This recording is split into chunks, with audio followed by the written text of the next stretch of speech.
Olha, a asma é uma doença inflamatória crônica das vias aéreas, que pode ser revertida espontaneamente ou através de tratamento.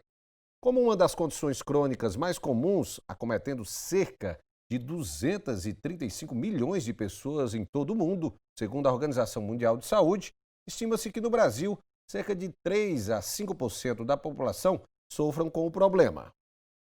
Doenças respiratórias, como a asma, são tratadas gratuitamente nos 116 postos da capital, através do Programa de Atenção Integral à Criança e Adulto com Asma de Fortaleza, o PROAICA. Um dos maiores objetivos do programa de asma, além de evitar as visitas de emergência não esperadas, dos indivíduos nas UPAs ou unidades terciárias, é também que esse indivíduo ele tenha qualidade de vida. E aí, à medida que essa mãe ela passa a fazer parte do programa de controle da asma, essa criança ela passa a fazer o uso correto da medicação inalatória, essa mãe ela entende como fazer uso dos dispositivos inalatórios para a medicação, tanto de controle como de eventual crise.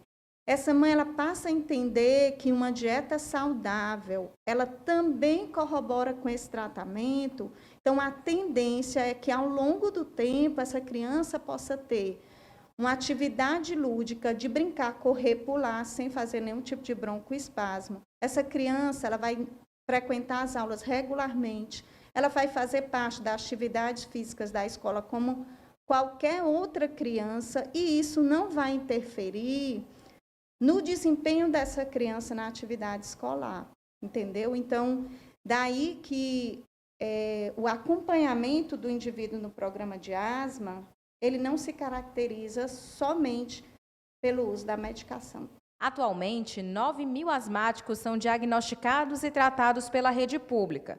A Marilene é uma dessas pessoas. Ela trata a asma há bastante tempo, mas piorou após contrair a Covid-19. Eu percebo que ela está mais forte, tipo, quando eu ando muito. Hoje eu não consigo mais subir, tipo, uma ladeira. A minha área tem muito, né? Aí quando você vai, eu não consigo. Está se cansando mais. Estou me cansando mais. E aí o meu tratamento está sendo mais avançado agora. A asma é uma doença inflamatória crônica das vias aéreas, que pode ser revertida espontaneamente ou com tratamento, explica a enfermeira responsável do PROAICA. A asma ela pode ter diferentes tipos de crise, O nosso objetivo é que, na hora que se instale uma crise, tão logo ela se inicie, a mãe ela seja capacitada, porque um dos nossos objetivos é esse treinamento, para utilizar as medicações de alívio da crise imediata e essa mãe consiga cortar essa crise mesmo no domicílio.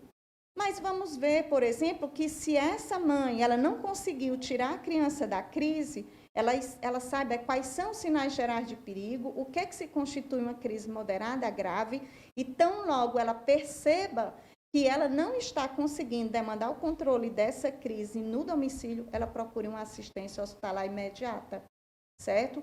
Então, tratar, essa asma no domicílio, quando existe condição de tratar, evita que a criança ela vá para uma instituição hospitalar, ser exposta a outras circunstâncias que podem prejudicar essa criança em termos de outras infecções, ou de trazer para essa criança, às vezes a criança com asma, ela é uma criança que o ambiente de unidade básica de hospital para ela é muito hostil, porque ela sempre associa que uma crise de cansaço ou de asma ela vai tomar medicação na veia. Isso é muito doloroso. Ou, às vezes, ela vai ficar internada. E isso, para a criança, é muito estressante. Então, trabalhar na perspectiva da equipe multidisciplinar é capilarizar essa informação.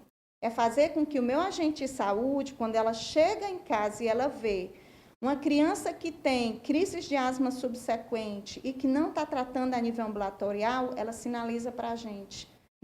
E aí a gente facilitar esse acesso, abrir essas portas, fazer com que essa família ela tenha acesso à medicação, a informação e a cuidado. A informação correta para os asmáticos é essencial para o sucesso do tratamento. Como hoje, né, principalmente para a criança, a asma, ela é a doença crônica mais prevalente, que mais tem levado as famílias, né, a procurar atendimento em unidades de pronto atendimento, unidades de emergência, né, principalmente por conta da agudização da asma. Essa iniciativa que se consolidou, né, ao longo dos anos, ela favoreceu principalmente para que as famílias elas tivessem um entendimento da asma como doença crônica, né, mas de uma doença que pode ser totalmente controlada a partir do uso correto da medicação inalatória, né, evitando assim, principalmente que os indivíduos eles façam uso por tempo prolongado ou indiscriminado, ou até algumas vezes se automedicando em relação ao uso do corticoide sistêmico, né? Fazendo com que esse acompanhamento medicamentoso ele também seja provido, né, de orientações em relação às questões de gatilhos da asma.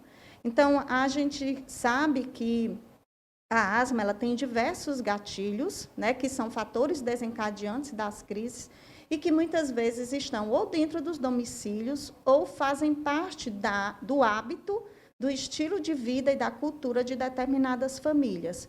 Então, quando a gente trabalha a asma, né, no PROAICA, eu não posso trabalhar só na perspectiva medicamentosa. Isso é extremamente relevante para o controle da doença. Mas medidas que vão fazer a evitação dos gatilhos vão fazer parte do tratamento, como também mudanças de comportamento, adoção de estilos de vida saudável, para que essa doença ela possa até ser crônica, mas totalmente controlada. Para falar mais sobre o tratamento da asma, também diagnóstico, nós estamos recebendo aqui nos nossos estúdios o Dr. Rui de Gouveia, que é coordenador da Rede de Atenção Primária e Psicossocial da Secretaria Municipal de Saúde.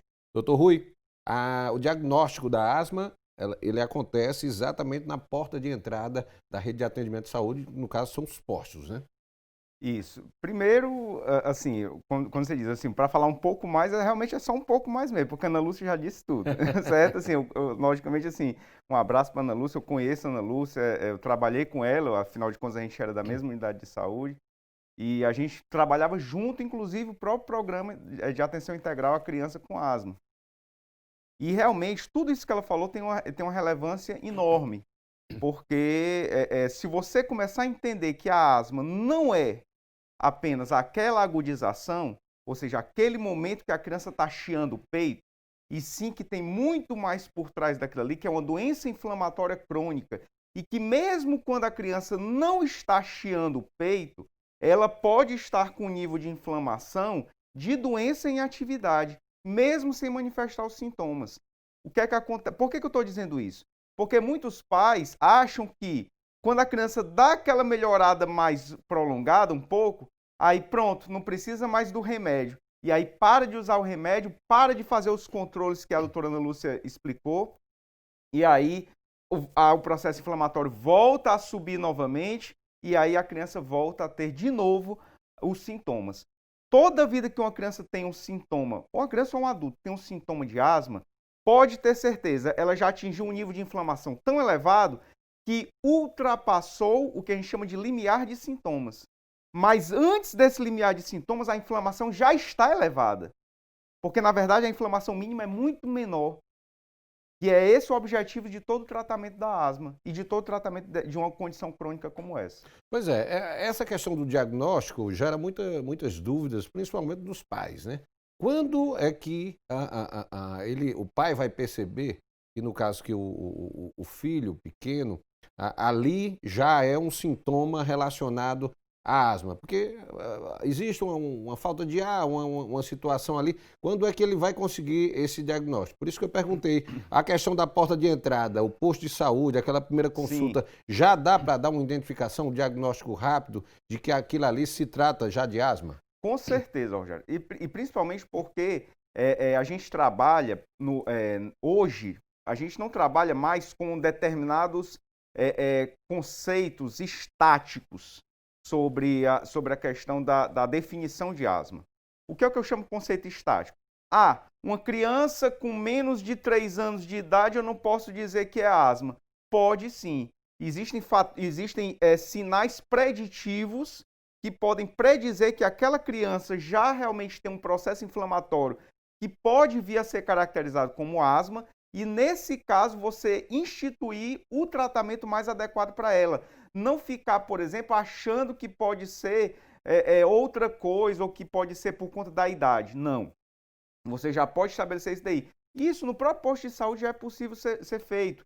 Certo? Logicamente que alguns casos que você tem mais dificuldade de controle, você precisa encaminhar para um especialista. Mas, como eu falei, esse entendimento, e até hoje você falou uma coisa muito interessante, a questão dos pais. Que o que é que acontece? Ainda hoje, se você fala assim, olha, ele tem uma bronquite, às vezes ele tem uma bronquite alérgica. Não, isso é só, meu amigo, ele tem asma. Quando você fala essa palavra asma, pronto. É mesmo que decretar assim, pronto, meu filho Não tem cura, né? Meu filho não pode ter asma, meu Deus do céu.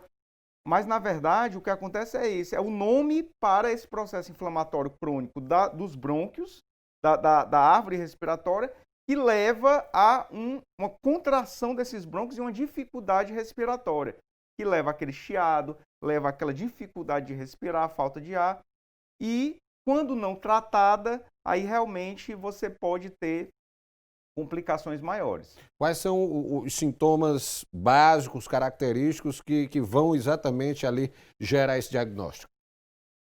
Uma criança que tem asma, a caracterização principal vem exatamente decorrente dessa elevação da inflamação e do broncoespasmo.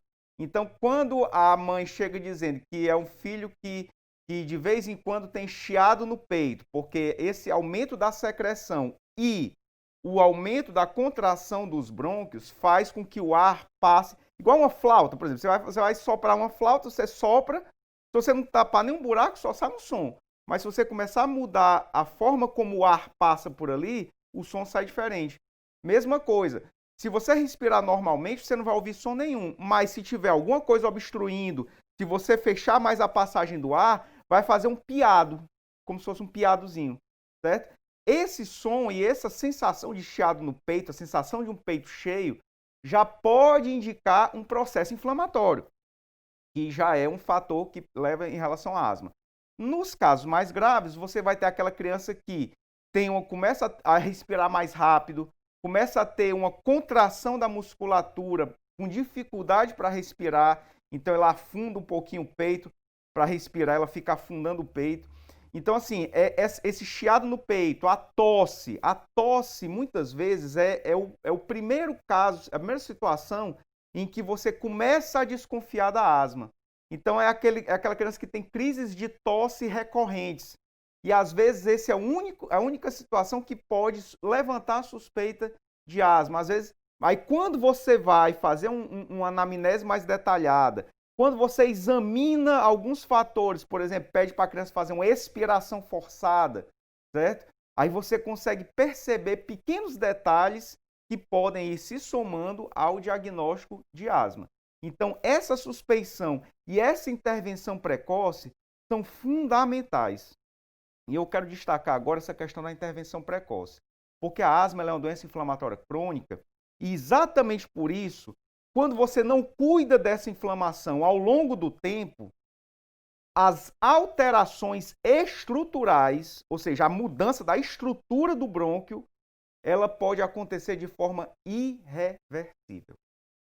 É por isso que a gente precisa ter um tratamento precoce da asma, porque as condições debilitantes que fazem com que pessoas cheguem em crises graves e morram na emergência por conta da asma, muitas vezes tem correlação o quê? Com todo o cuidado da inflamação que deixou de acontecer no começo.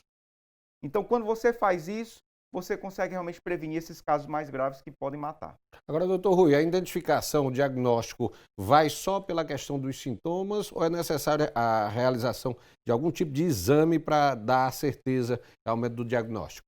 Muito bom você colocar isso daí, porque em algumas situações, às vezes o diagnóstico não está tão claro, né? Isso aí é muito importante o que você colocou. E aí existe um exame chamado espirometria, que vai medir a capacidade que o pulmão tem de fazer a força para jogar o ar para fora, tá certo? Essa espirometria, ela pode detectar, às vezes com algum grau de sensibilidade, se aquela pessoa está ou não tendo algum grau de obstrução das vias aéreas. Então, o que é que acontece? Ela vai lá, sopra no aparelho e aí ela consegue jogar uma quantidade de ar no primeiro segundo, certo? Aí depois ela faz um medicamento broncodilatador para dilatar o brônquio. Se essa quantidade de ar aumentar acima de um determinado percentual, certo? Mostra o que a gente chama de resposta positiva ao broncodilatador. Então, ela estava com broncoespasmo e esse broncoespasmo realmente pode ser mais um elemento de suspeição da asma. Muitas vezes isso acontece, sabe como? Naquela história que eu falei, da criança que tem tosse, mas a mãe não refere o chiado no peito.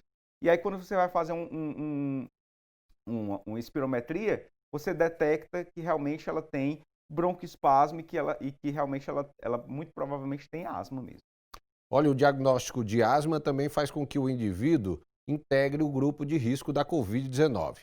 Isso ocorre porque o vírus se aloja no pulmão, logo, pessoas com doenças respiratórias crônicas precisam ser cuidados com as medidas preventivas contra a doença. A gente volta a conversar aqui com o Dr. Rui de Gouveia, que é coordenador da Rede de Atenção Primária e Psicossocial da Secretaria Municipal de Saúde. Dr. Rui, falando aí dessa relação da asma com a Covid-19, a asma é uma das comorbidades, né, que podem assim, favorecer na pessoa que ela tenha um quadro, vamos dizer assim, mais grave da Covid-19, né?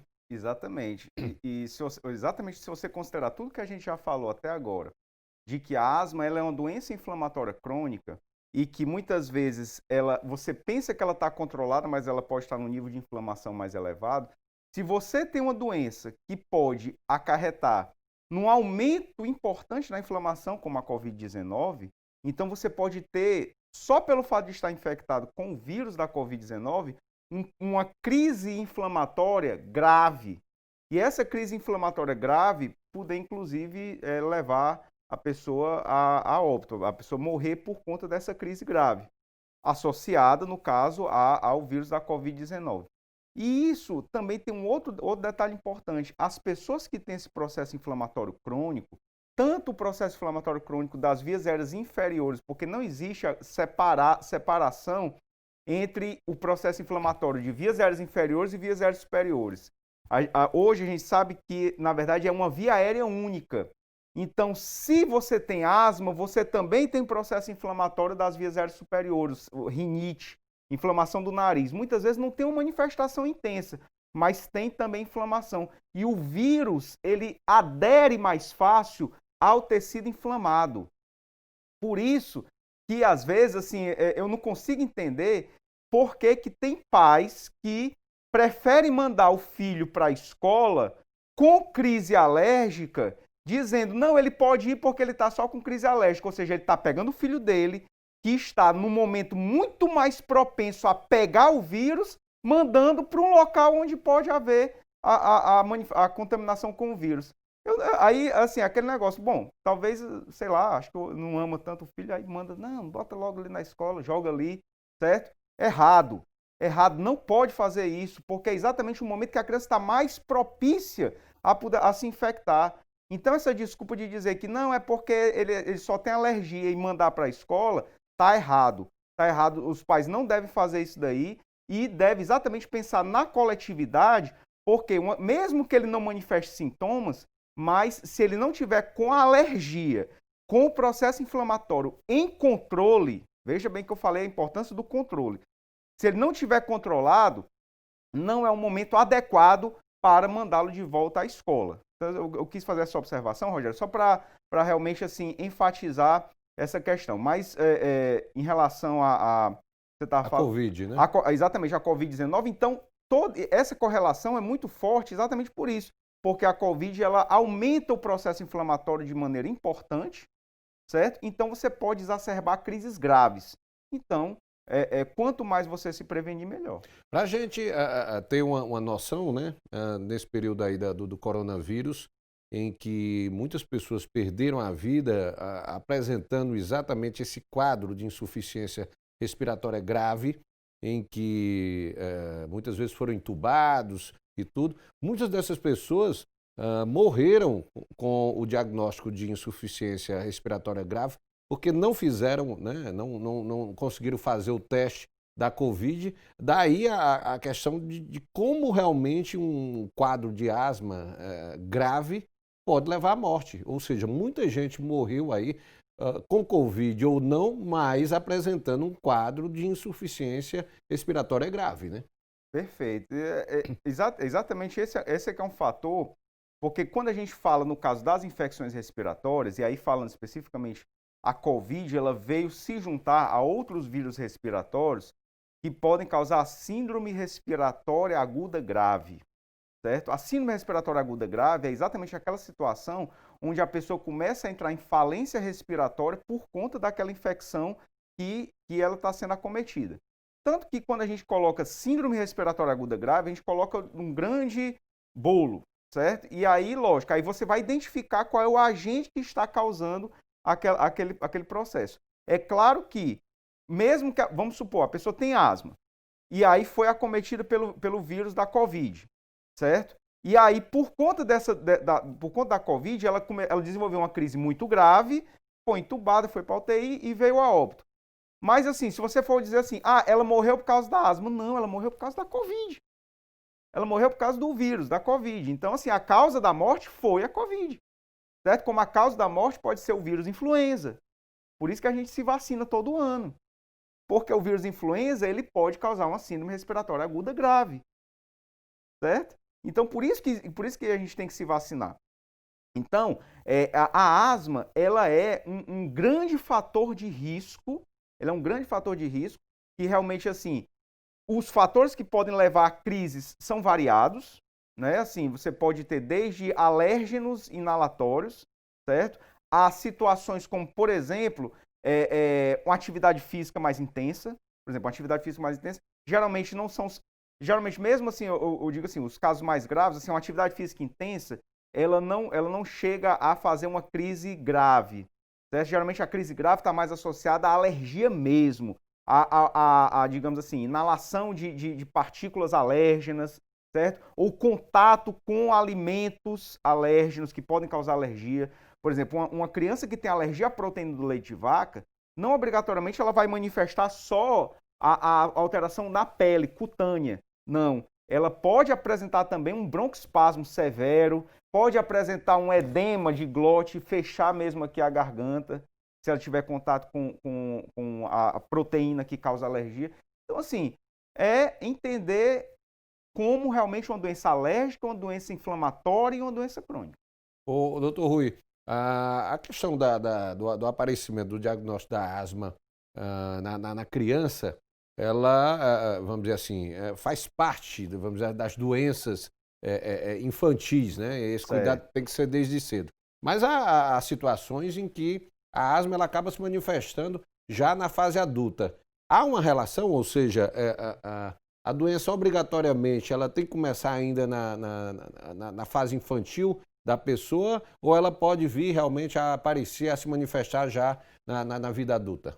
Muito importante essa sua pergunta, Rogério, porque muitas vezes as pessoas tendem a associar a questão da asma somente se a pessoa teve ou não na infância. Tipo assim, a pessoa começa a ter um quadro de tosse crônica, broncoespasmo, você começa a investigar e aí e ela já é adulta ou idosa às vezes, e aí você vai pegar e dizer: não, mas ela não teve asma na infância ela não teve nenhum quadro característico assim, você acaba descartando, erradamente muitas vezes, o quadro de asma. Ou até tentando associar com outro tipo de problema pulmonar, que é a doença pulmonar obstrutiva crônica, que é um outro mecanismo, é um outro processo de comprometimento da via aérea, certo?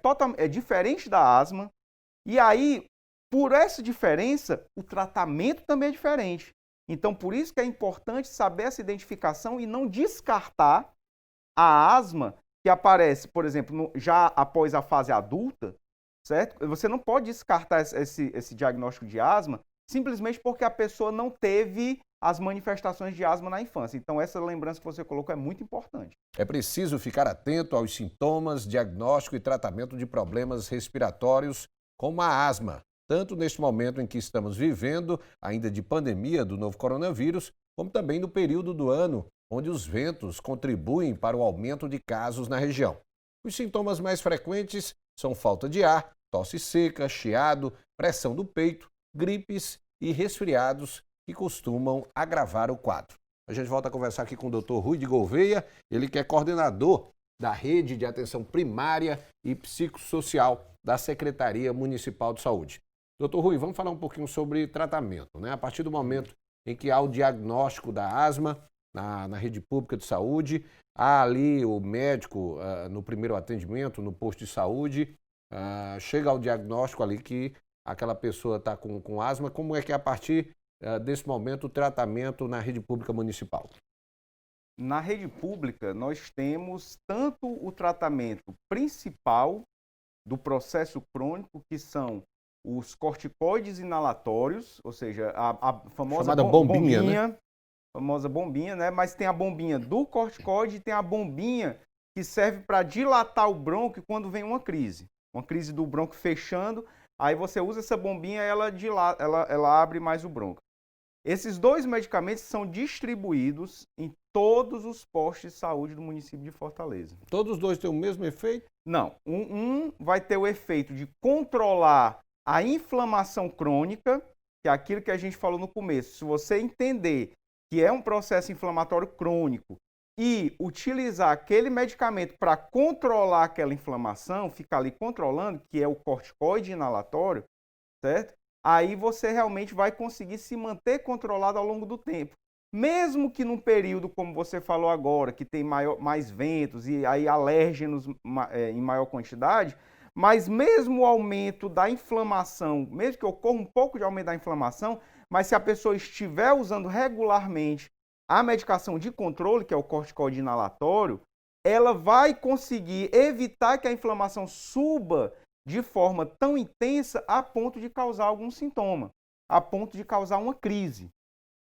E temos também medicações orais que podem ser usadas nos casos mais graves e nas crises mais graves. Então, nós temos isso em todas as nossas unidades de atenção primária à saúde. Esse tratamento, ele vale tanto para a criança como também para o adulto? Sim, o tratamento da asma, ele tem que se basear exatamente, como eu falei, nesse controle da inflamação. Então, tanto a criança como o adulto, qualquer pessoa que ficar usando um corticoide, que é um medicamento que tem seus efeitos colaterais por um longo período, ele vai sofrer consequências do uso desse medicamento. Por isso que é importante que a gente procure jogar essa droga, porque na hora que eu tomo um comprimido, ele vai ser absorvido por todo o meu corpo. Então, ele vai para todo o meu corpo. Então, ele vai melhorar a inflamação do pulmão, mas, ao mesmo tempo, ele vai ter os efeitos colaterais. Agora, se eu uso um corticoide inalatório da maneira correta, ele vai diretamente para o pulmão e vai agir especificamente no pulmão. Certo? Ele vai agir especificamente no pulmão. Claro, alguns corticoides inalatórios podem ter um pouco mais de absorção do que outros, isso é variável, depende do tipo de corticoide inalatório, mas o importante é que a grande maioria do corticoide ele vai agir no pulmão, vai agir na célula do pulmão. Então, nesse caso, a pessoa não vai sofrer tanto com os efeitos colaterais como se ela ficasse tomando corticoide oral o tempo todo. Certo? Então, é importantíssimo o uso dessa medicação de controle ao longo do tempo. Ô, doutor Rui, no caso, quem é asmático, né? Quem tem o diagnóstico de asma, tem condições, diante aí, vamos dizer, do que é oferecido em termos de medicação, tem condição de levar uma vida normal, ter uma boa qualidade de vida, por se tratar aí de uma doença crônica, ou seja, que vai e volta de acordo aí com as crises? Sim. Caso a pessoa não tenha ainda tido, digamos assim, um comprometimento das vias aéreas, lembra que no primeiro bloco, acho que foi no primeiro bloco do programa aqui, eu falei sobre a questão assim, da asma, quando ela não é cuidada logo na infância, ela causa alterações na estrutura dos brônquios irreversíveis. Nesse caso, quando a pessoa já tem alterações irreversíveis, a qualidade de vida dela pode ser um pouco pior. Mas, com o controle rigoroso, aí o controle acaba tendo que ser mais rigoroso ainda, as doses têm que ser maiores, o controle ambiental tem que ser mais rigoroso, mas a pessoa pode conseguir levar uma vida adequada, uma vida normal, sim. Agora, o mais importante é exatamente isso. Se a gente entende que é um processo crônico e que a gente precisa tomar esse cuidado o mais cedo possível e não ficar com medo, vou até usar a palavra assim, né? Com medo de... Nem o médico ter medo de falar a palavra asma e nem as pessoas terem medo de receber o diagnóstico de asma, aí você começa a fazer o tratamento correto e começa a evitar essas complicações futuras.